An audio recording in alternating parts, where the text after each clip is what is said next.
My name is Isabella, and I am 26 years old. Last Thanksgiving changed everything I thought I knew about family loyalty.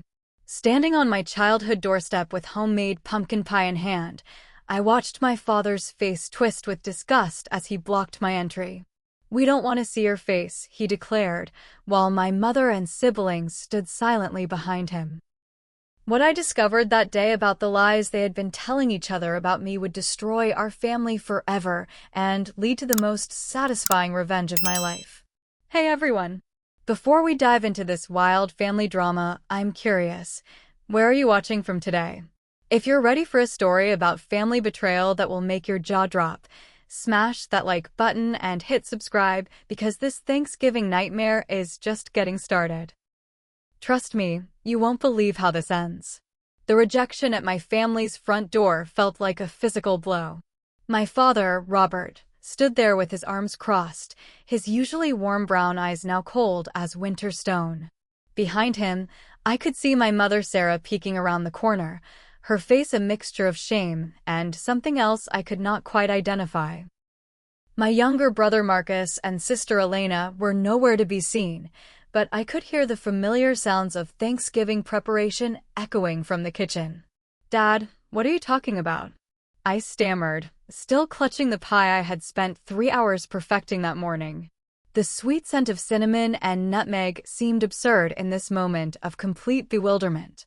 "I called Mom yesterday to confirm what time you wanted me here."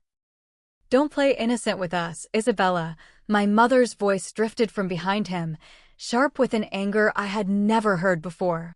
"We know exactly what kind of person you really are." The confusion was overwhelming.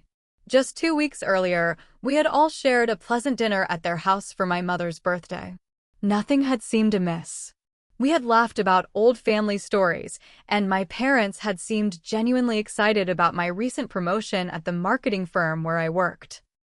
Now they were treating me like a stranger, or worse, like an enemy. "I honestly have no idea what you think I have done," I said, my voice beginning to shake. "Can we please just talk about this inside?" The neighbors are starting to stare.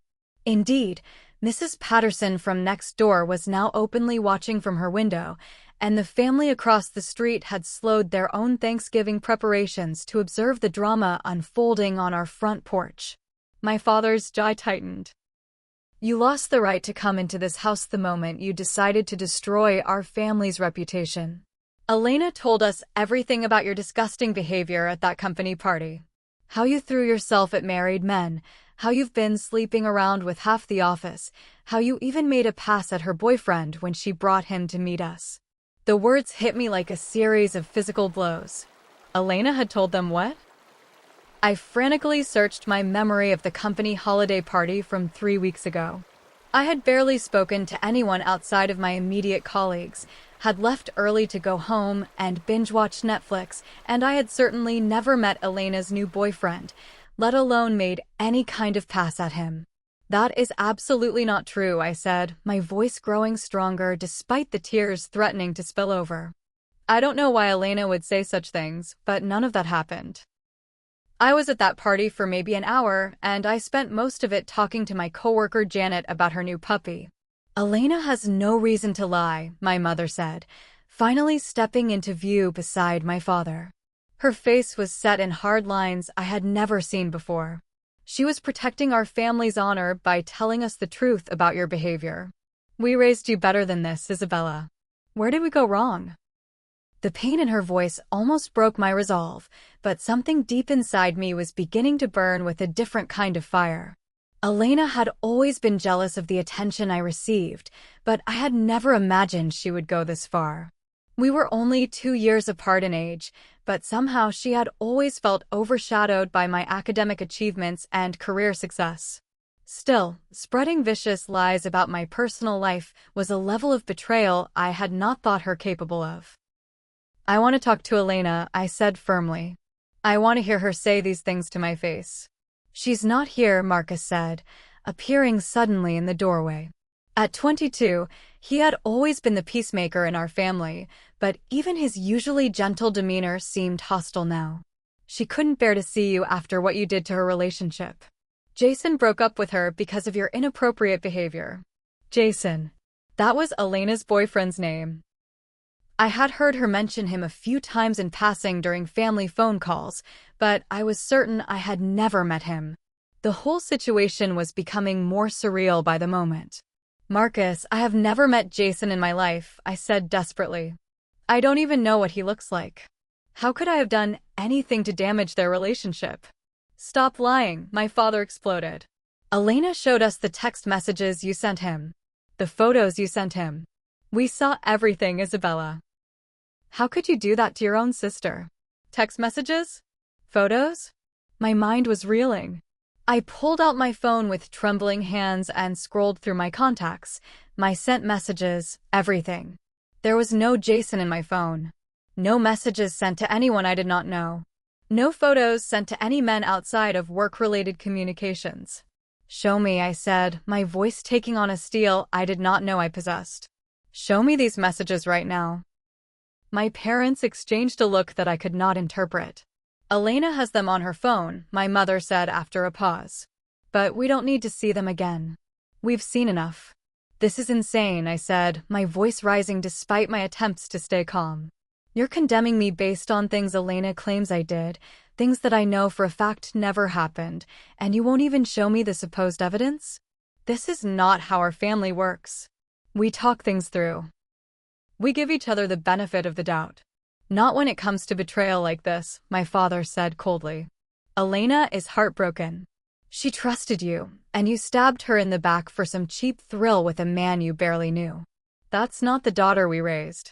The finality in his voice was devastating, but it also crystallized something important for me. This was not a misunderstanding that could be cleared up with a simple conversation. This was a coordinated attack, and Elena was at the center of it. But why? What did she gain from destroying my relationship with our parents? "Fine," I said, stepping back from the door. "But this is not over. I will prove to you that Elena is lying, and when I do, I hope you remember this moment. I hope you remember how quickly you believed the worst about me without even giving me a chance to defend myself." I turned and walked back to my car, my hands shaking so badly I could barely get the key in the ignition. As I drove away from my childhood home, I caught a glimpse of my parents still standing in the doorway, watching me leave. But something else caught my attention too. A figure moving away from an upstairs window. Elena's old bedroom window. She had been there the entire time, watching the confrontation she had orchestrated. And in that moment, I realized this was not just about jealousy or sibling rivalry. This was calculated, deliberate, and there was something much bigger going on that I had yet to understand. The drive back to my apartment was a blur of tears and rage. I had to pull over twice because my hands were shaking too badly to steer safely. By the time I reached my building, the initial shock was giving way to something much more dangerous: cold, calculating fury. I spent that Thanksgiving evening alone in my apartment, but I was far from wallowing in self-pity. Instead, I was planning. If Elena wanted to play games, I would show her what a real player looked like. But first, I needed to understand exactly what I was dealing with. I started with social media. Elena's Instagram account was public, and I scrolled through her recent posts with the focused intensity of a detective. There he was, Jason Carmichael. Tall, blonde, conventionally handsome, and according to his tagged photos, a real estate agent specializing in luxury properties. More importantly, his own Instagram revealed something crucial. He was still very much in a relationship with Elena. The photos were recent, posted just 2 days ago. Elena and Jason at a fancy restaurant, Elena and Jason at a wine-tasting event, Elena wearing what looked like a very expensive necklace that Jason had apparently given her. If he had supposedly broken up with her because of my alleged inappropriate behavior, he was certainly taking it well. This discrepancy was the first crack in Elena's story, but I needed more. I opened my laptop and began a deeper investigation. Facebook, LinkedIn, Twitter. I searched every platform for any connection between myself and Jason Carmichael. Nothing. We had no mutual friends, no shared connections, no overlap in our digital lives whatsoever. Next, I pulled up my phone records online. If Elena claimed I had sent text messages to Jason, there would be a record of communications with his number. I cross-referenced his number from Elena's tagged photos where he had commented with his contact information for business purposes. My phone records were clear. I had never sent a single message to his number. But Elena claimed she had proof. Text messages and photos, according to my parents. Which meant she had fabricated them somehow. The question was how, and more importantly, why. I spent the next 3 days conducting what I can only describe as a forensic investigation of my own life. I examined every interaction I had had over the past 2 months, every person I had spoken to, every event I had attended. I was looking for any possible way Elena could have constructed her elaborate lie and any clue about her real motivation. The breakthrough came when I remembered something my coworker Janet had mentioned in passing the previous week. She had been complaining about her ex-boyfriend, a guy who apparently specialized in creating fake social media profiles and manipulating digital evidence for various schemes. It was a long shot, but I decided to dig deeper into the world of digital manipulation.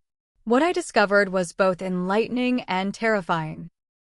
There were entire online communities dedicated to creating fake text message conversations, doctoring photos, and constructing elaborate digital deceptions. With the right software and a little creativity, Elena could easily have created convincing evidence of interactions between Jason and me that never actually occurred. But she would have needed help. Elena was many things, but technologically sophisticated was not one of them. She could barely manage her own Instagram account without asking for help, which meant she had an accomplice. I started thinking about who in Elena's life might have both the technical skills and the motivation to help her destroy my relationship with our family. The answer came to me during my lunch break on the Tuesday after Thanksgiving, when I was scrolling through old family photos on my phone. Elena's ex-boyfriend, Derek. They had dated for nearly 3 years before breaking up 6 months ago, and Derek was a software engineer who specialized in digital security. More importantly, Derek had never liked me. He had always seemed resentful of what he perceived as my privileged position in the family, and he had made several comments over the years about how Elena deserved more recognition and support from our parents. I found Derek on LinkedIn and studied his profile carefully. Still working at the same tech company, still single according to his social media, and based on his recent posts, still bitter about his breakup with Elena. It was entirely possible that Elena had convinced him to help her with this scheme, either out of lingering feelings for her or simply out of shared resentment toward me. But I still did not understand the endgame. What did Elena gain from isolating me from our family? The answer came to me in a flash of insight that left me breathless with its implications. Our grandmother's will. Grandma Rose had passed away 8 months earlier, leaving behind a substantial estate that included her house, her savings, and most importantly, her extensive jewelry collection that had been in our family for generations. The will stipulated that her belongings would be divided equally among her 3 grandchildren, Elena, Marcus, and me. But there had been complications with the probate process, and the actual distribution had been delayed. The last time I had spoken to our family lawyer, he had mentioned that the process should be complete by early December. If Elena could somehow eliminate me from the family's good graces permanently, she might be able to argue that I should be excluded from the inheritance entirely. The jewelry alone was worth over $50,000, not to mention the house in our grandmother's desirable neighborhood that had appreciated significantly in value over the years. Elena's sudden relationship with Jason, a real estate agent, suddenly made more sense. She was not just trying to hurt me out of sibling jealousy, she was positioning herself to claim my share of our grandmother's estate. This realization changed everything. Elena had not just attacked my reputation. She had potentially stolen from me, and our parents, in their eagerness to believe her lies, had become accomplices to theft. I leaned back in my office chair, feeling a smile spread across my face for the first time since Thanksgiving. Elena thought she was playing chess while I was playing checkers.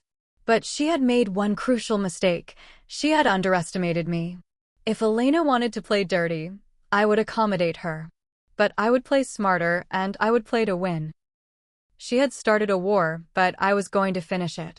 Over the next few days, I began to formulate a plan that was both elegant and devastating in its simplicity. Elena had used my family's trust against me, but trust was a double-edged weapon. If I could expose her deception in the right way, at the right time, her entire scheme would collapse spectacularly. But I would need help. And I knew exactly who to call. My first ally was someone Elena had never considered a threat, our cousin Michael. At 31, Michael was a private investigator who specialized in digital forensics and insurance fraud. More importantly, he had always been protective of me since we were children, and he had never particularly liked Elena's manipulative tendencies. I called Michael on the Wednesday after Thanksgiving, and his reaction to my story was exactly what I had hoped for. Professional curiosity mixed with genuine outrage on my behalf. "That little snake," he said after I finished explaining the situation. "I always knew Elena was jealous of you, but this is next-level sociopathic behavior. You want me to help you prove she fabricated the evidence." "I want you to help me destroy her completely," I replied, surprised by the venom in my own voice. "But legally and ethically. I want her exposed for exactly what she is, and I want our family to see the truth so clearly that they will never trust her again." Michael was quiet for a moment, and I could practically hear the wheels turning in his head. "Okay," he said finally. "But we do this right. No corners cut, no questionable tactics. If we're going to take her down, we're going to do it in a way that leaves no room for doubt and no possibility of blowback on us." Our first step was to document everything. Michael helped me compile a comprehensive timeline of events, screenshots of all relevant social media posts, copies of my phone records, and detailed notes about every conversation I had had with family members over the past few months. We were building an airtight case, but we needed more than just evidence of Elena's lies. We needed to understand her entire operation. Michael's next suggestion was brilliant in its simplicity. We would give Elena exactly what she wanted and let her hang herself with her own rope. "She wants you isolated from the family," he explained. "So let's make her think she's winning. Meanwhile, we'll be gathering evidence of her real motivations and methods. The key is to make her feel so confident that she gets careless." This strategy required me to do the hardest thing imaginable, stay away from my family and let them continue believing Elena's lies. For the next 2 weeks, I did not contact my parents or Marcus at all. I did not defend myself on social media or try to reach out through mutual friends. To the outside world, it appeared that I was accepting my banishment from the family in shame. Meanwhile, Michael was working his magic behind the scenes. He reached out to Derek through a fake LinkedIn profile, posing as a recruiter for a tech company.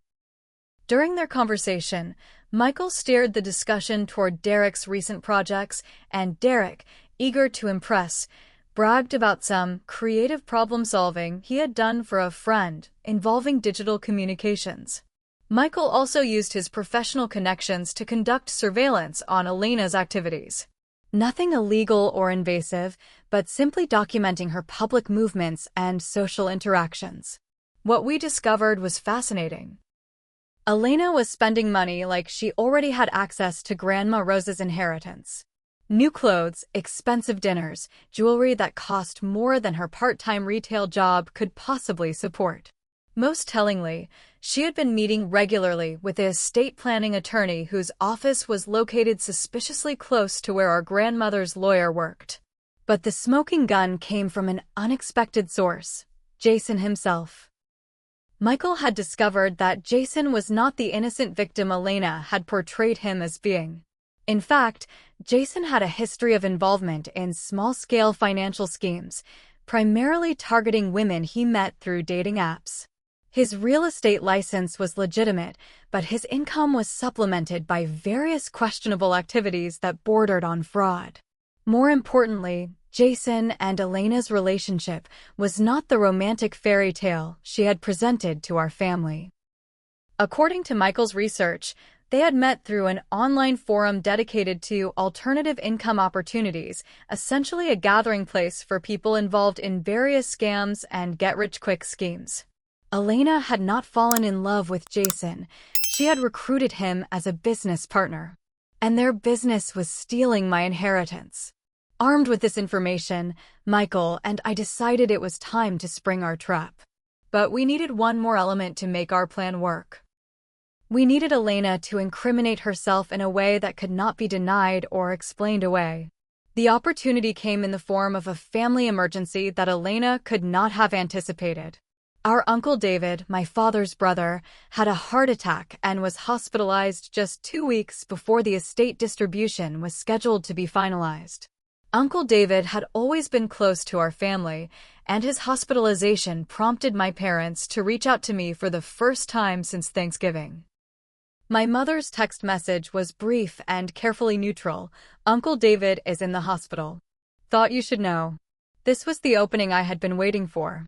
I responded immediately, expressing my concern and asking which hospital he was in. When my mother replied with the information, I said I would be there as soon as possible. At the hospital, the reunion with my family was awkward and strained, but civil.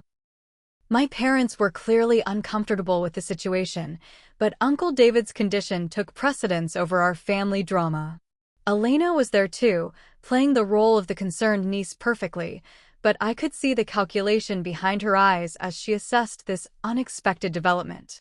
During the long hours in the hospital waiting room, I carefully observed the family dynamics.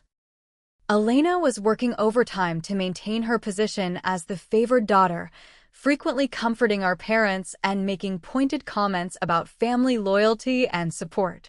But I also noticed something else. She was nervous. This crisis had disrupted her timeline, and she was worried about maintaining control of the situation. The breakthrough moment came when Elena stepped outside to make a phone call. I followed her at a discreet distance, and thanks to the small recording device Michael had given me, I was able to capture her conversation with Jason. "We need to move faster," she was saying, her voice tight with stress. "The distribution is supposed to happen next week, but with Uncle David's situation, they might delay everything. And having Isabella here is making me nervous. She's been too quiet about all of this." Jason's voice was faint, but audible through her phone. "The lawyer says we can expedite the paperwork if you can provide additional evidence of your sister's unstable behavior. Maybe some kind of public incident that demonstrates she's not fit to handle an inheritance." "I'm working on it," Elena replied. "But we need to be careful. If this blows up in our faces, we're both screwed." The conversation continued for several more minutes, with Elena and Jason discussing their plans to manipulate the estate distribution process and specifically strategizing about ways to further damage my reputation within the family. By the time Elena ended the call and returned to the hospital, I had everything I needed. But I did not act immediately. Michael had taught me the importance of timing, and I knew that the most devastating revelations required perfect choreography. Elena wanted to create a public incident that would demonstrate my unfitness to inherit. I would give her exactly what she wanted, but not in the way she expected. The stage was set for the final act of Elena's deception, but she had no idea that she was about to become the star of her own destruction. Everything she had worked for, every lie she had told, every relationship she had manipulated, was about to come crashing down around her in the most public and humiliating way possible. And the best part? She was going to do it to herself. Would you believe what Elena tries to pull next? Because her final move was so outrageous, so perfectly calculated to destroy me, that when it backfired, the fallout was more spectacular than I could have ever imagined. Stick around because the confrontation that follows will leave you speechless. Elena's opportunity to create her public incident came sooner than either of us expected. Uncle David's condition stabilized, and the family gathered at my parents' house the following Sunday to discuss his ongoing care needs. Elena had convinced my parents that my presence was necessary for family decisions, though I suspected she had ulterior motives for wanting me there. I arrived at the house with Michael, whom I had introduced as my emotional support during this difficult time. My parents were surprised but not suspicious of his presence, especially since they remembered him fondly from childhood family gatherings. The meeting started normally enough, with discussions about Uncle David's recovery timeline and care arrangements. But I could sense Elena's growing agitation as the conversation remained focused on legitimate family concerns rather than the drama she was trying to orchestrate. Her moment came when my mother mentioned that Grandma Rose's lawyer had called about finalizing the estate distribution. Actually, Elena said, her voice taking on a tone of manufactured concern, I think we need to discuss whether Isabella should really be included in that inheritance. The room fell silent. My parents exchanged uncomfortable glances, while Marcus shifted awkwardly in his chair. This was clearly not the first time Elena had raised this topic with them privately. Elena, my mother said carefully, we've talked about this. Despite everything that's happened, Isabella is still Grandma's granddaughter. But Grandma Rose specifically said she wanted her legacy to go to family members who would honor her memory and represent our family's values. Elena pressed on. After what Isabella did to my relationship, after the way she's behaved, do we really think she deserves to benefit from Grandma's hard work? This was my cue. I had practiced this moment with Michael, and I knew exactly how to respond. You're absolutely right, Elena, I said, my voice calm and measured.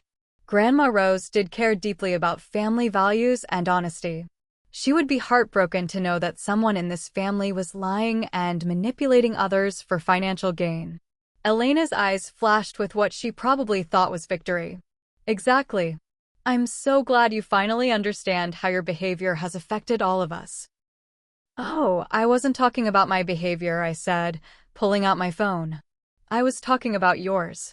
The confusion on Elena's face was almost comical as I connected my phone to my parents' television and began playing the recording of her conversation with Jason outside the hospital.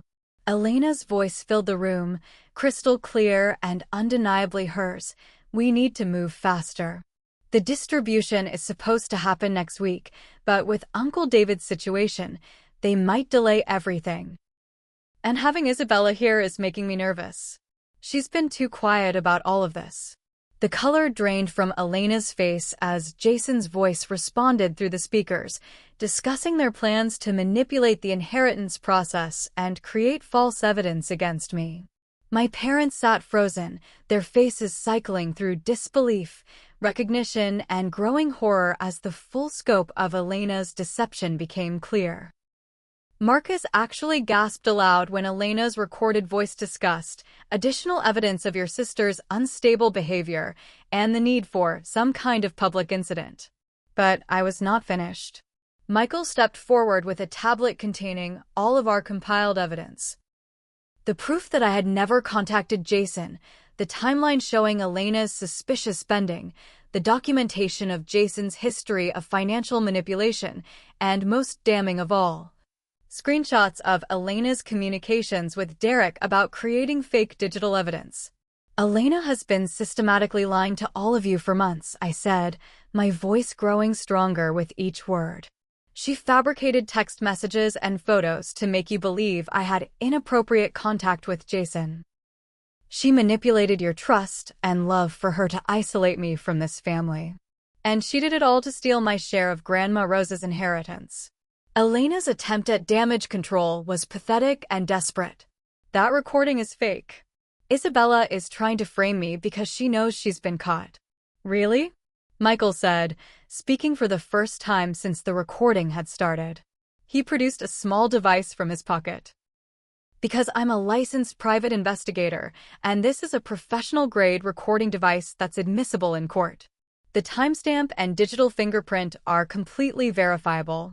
He then opened his laptop and began displaying the technical analysis of the fake text messages Elena had created. These supposed conversations between Isabella and Jason contain metadata inconsistencies that prove they were created using photo manipulation software. The timestamps don't align with actual cellular network data, and the font rendering shows clear signs of digital alteration. My father, who had remained silent throughout this revelation, finally spoke. His voice was hollow, aged by the weight of what he had just learned. "Elena," he said slowly, "is this true? Did you really fabricate all of this evidence against your sister?" Elena's response was to double down on her lies, but her desperation was now visible to everyone in the room. "You're all believing Isabella over me. She's manipulated all of you. She probably paid this so-called private investigator to create fake evidence." "Elena," my mother whispered, tears beginning to stream down her face, "stop. Please just stop." But Elena could not stop. She was spiraling completely, her carefully constructed facade crumbling in real time. She began making increasingly wild accusations, claiming that I had somehow orchestrated Uncle David's heart attack to disrupt her plans, that Michael was not really a private investigator, but some kind of criminal associate, that the entire family had always been biased against her. The final nail in her coffin came when Marcus, who had been quietly checking his phone during Elena's meltdown, spoke up. "Elena," he said, his voice filled with disgust, "Derek just posted on Facebook apologizing for helping you create fake evidence against Isabella. He says his conscience has been bothering him, and he can't live with what you convinced him to do. He's posted screenshots of your conversations where you explicitly asked him to doctor text messages and photos." The silence that followed was deafening. Elena looked around the room at the faces of her family members, searching desperately for any sign of sympathy or support. She found none. "I want you out of this house," my father said, his voice carrying a finality that chilled the air. "I want you out right now, and I don't want to see you again until you're ready to take full responsibility for what you've done and make genuine amends to your sister." Elena's exit was as dramatic as everything else about her deception. She screamed that the family would regret choosing me over her, that she had been the devoted daughter while I had always been selfish and ungrateful, that we would all be sorry when she was gone. But as the front door slammed behind her, I felt no satisfaction in her humiliation. Instead, I felt a profound sadness for the sister I thought I had known, and a deep appreciation for the family members who were now looking at me with tears in their eyes and apologies on their lips. The hours following Elena's explosive exit were filled with tears, apologies, and the painful process of rebuilding trust that had been shattered by months of lies. My parents were devastated, not just by Elena's betrayal, but by their own role in perpetuating it. The guilt they felt for believing her accusations without question was written across their faces in lines of regret that seemed to age them years in a single afternoon. My mother was inconsolable. She kept reaching for me as if to confirm I was really there, really willing to forgive them, really not going to disappear from their lives the way Elena just had. "How did we not see it?" she kept asking through her tears. "How did we not know our own daughter was capable of something like this?" My father's reaction was different, but equally heartbreaking. He sat in his chair staring at his hands, occasionally shaking his head as if trying to wake himself from a nightmare. When he finally spoke, his voice was barely above a whisper. "Isabella, I owe you an apology that I don't even know how to begin," he said. "I failed you as a father. I let my love for one daughter blind me to what she was doing to another daughter. There's no excuse for that." Marcus had his own guilt to process. As the youngest, he had always looked up to both Elena and me, and discovering that one of his sisters had systematically manipulated him felt like a violation of everything he thought he knew about family loyalty. "She showed me those fake text messages," he admitted, his voice shaking. "She cried while she showed them to me, talked about how humiliated she was, how she didn't know how to face Jason after what you had supposedly done. I comforted her. I actually comforted her while she was lying to my face about you." Michael, who had remained tactfully quiet during these family revelations, finally spoke up with practical concerns. "We need to think about next steps," he said gently. Elena's actions weren't just morally wrong, some of them may have been legally criminal.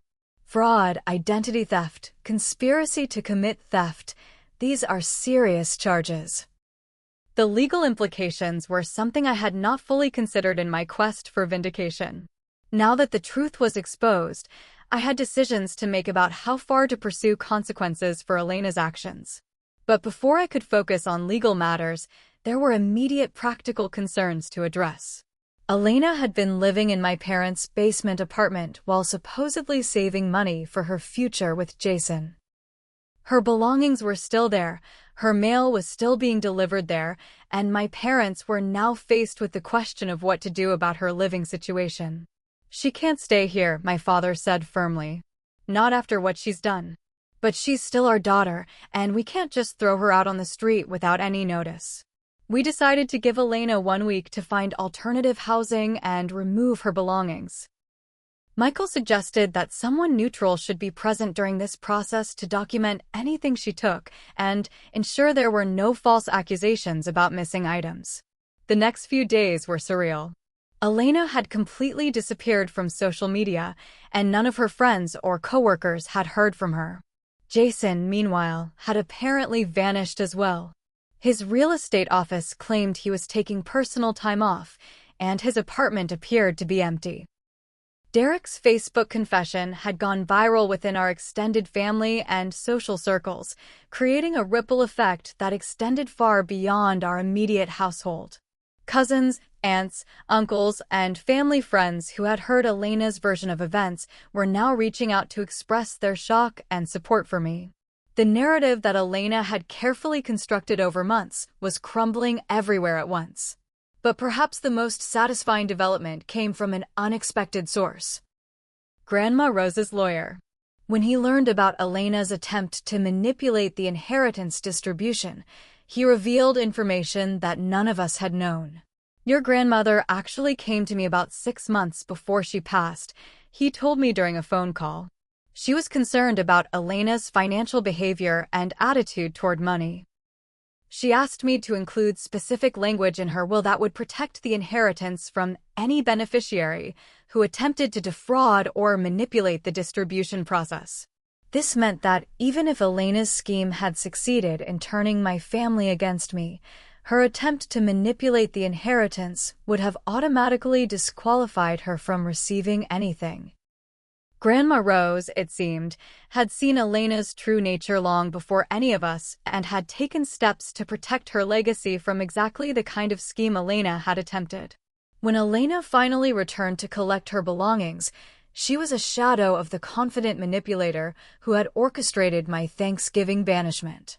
She looked exhausted, defeated, and genuinely shocked that her carefully planned deception had unraveled so completely. She made one last attempt to salvage the situation by claiming that Jason had manipulated her into the scheme, that she had been a victim of his influence rather than a willing participant. But the evidence Michael had compiled made it clear that Elena had been the driving force behind the plan from the beginning. "I just wanted what I deserved," she said to me as she packed the last of her boxes. It was the first time she had spoken directly to me since her humiliating exit the week before. "You always got everything. The best grades, the best job, Mom and Dad's pride. I just wanted something that was mine." "Grandma's inheritance was supposed to be shared equally," I replied. "But even if it hadn't been, lying and manipulation were never going to get you what you deserved. They were only going to get you what you could steal." Elena's final words to me were a mixture of defiance and self-pity. "You'll never understand what it's like to always be second best," she said. "This family will choose you over me every time, no matter what I do." As she drove away from our childhood home, I realized she was both completely wrong and completely right. The family would choose me over her, but not because of favoritism or bias. They would choose me because I had never asked them to choose at all. I had never demanded that loving me meant diminishing someone else, never tried to secure my position by destroying another person's reputation, never confused being loved with being the only one who deserved love. Elena had created a competition that existed only in her mind, and in trying to win it, she had lost everything that actually mattered. 3 months after Elena's deception was exposed, my life had settled into a new normal that was both familiar and fundamentally different. The immediate crisis had passed, but its effects continued to ripple through our family in ways both expected and surprising.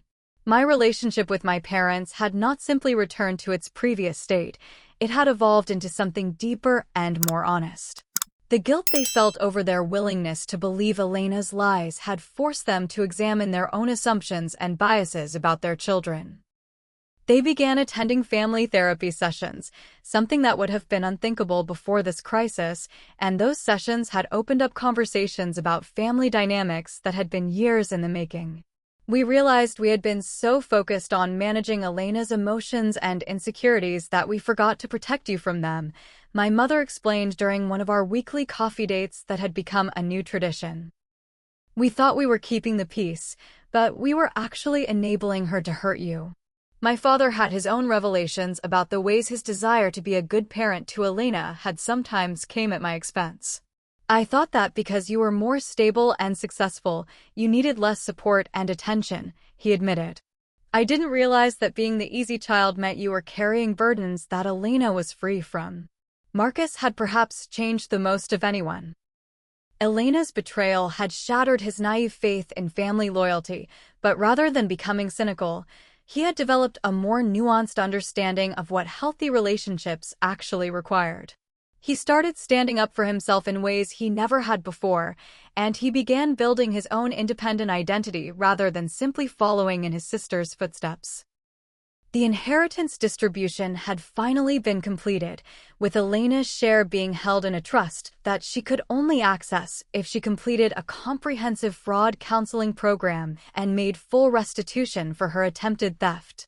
Grandma Rose's lawyer had explained that this provision had been included specifically to give family members a path back from serious mistakes, but only if they were willing to take responsibility and do the work to earn redemption.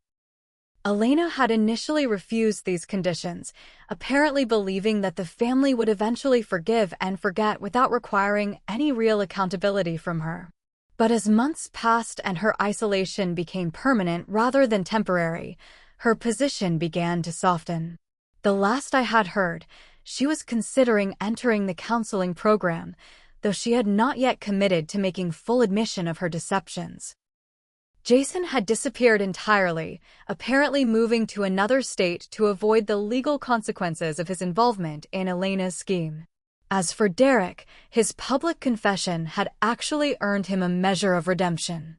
He had contacted me directly to apologize and explain his role in Elena's plan. His guilt over his participation had been eating at him for months, and his decision to come forward had taken genuine courage. We would never be friends, but I respected his willingness to do the right thing even when it came at personal cost to himself. Michael had become not just a cousin but a genuine friend. Working together to expose Elena's deception had revealed his integrity and loyalty in ways that casual family interactions never could have. He had refused to accept any payment for his investigative work, saying that protecting family was not a business transaction. But perhaps the most unexpected positive outcome of this entire ordeal was the way it had clarified my own values and priorities. Facing Elena's betrayal and my family's initial rejection had forced me to examine what really mattered to me and who I wanted to be when everything I thought I could count on was stripped away. I had discovered that I was stronger than I had realized, more resourceful than I had known, and more capable of strategic thinking than I had ever needed to be before.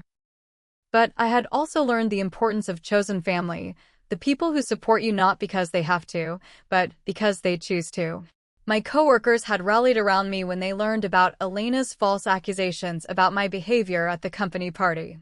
Janet had actually cried when she realized how Elena's lies could have damaged my professional reputation, and she had immediately offered to serve as a character witness if any formal proceedings became necessary.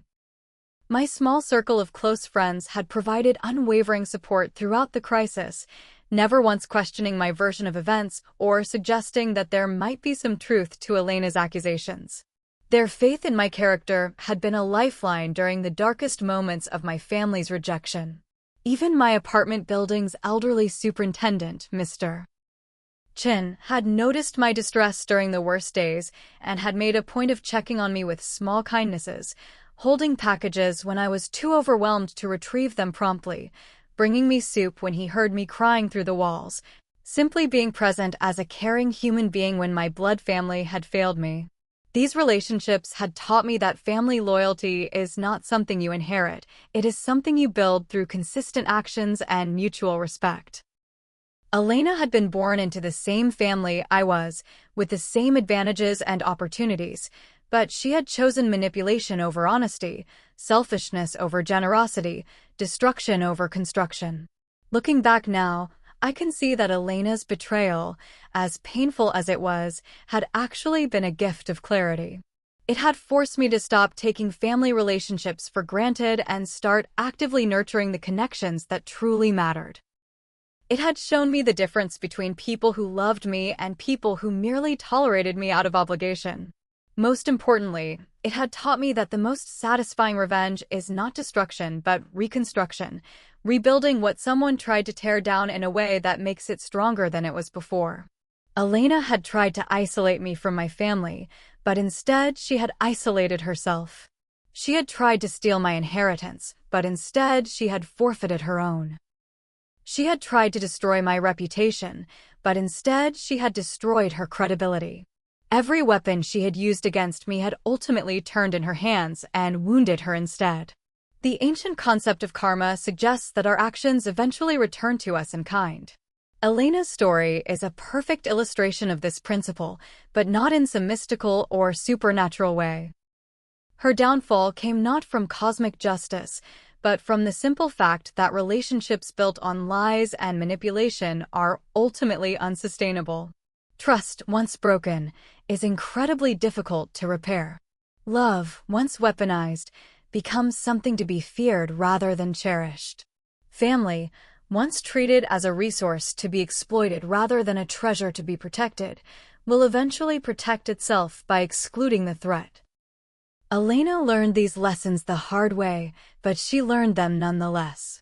Whether she will use that knowledge to become a better person remains to be seen. As for me, I learned that sometimes the best thing you can do for someone who has hurt you is simply to let them face the natural consequences of their choices, trusting that truth and integrity will ultimately prevail over deception and selfishness. Have you ever experienced family betrayal that made you question everything you thought you knew about loyalty and love? Share your story in the comments below because these experiences, as painful as they are, often teach us the most important lessons about who we really are and what we truly value. If this story resonated with you, please hit that like button, subscribe for more real-life drama stories, and share this video with anyone who might need to hear that justice does eventually prevail, even when it takes longer than we hoped. Thank you for being part of this community where we explore the messy, complicated, but ultimately hopeful reality of human relationships. Remember that chosen family can be just as powerful as blood family, and sometimes the people who challenge us the most end up teaching us the most valuable lessons about our own strength and resilience.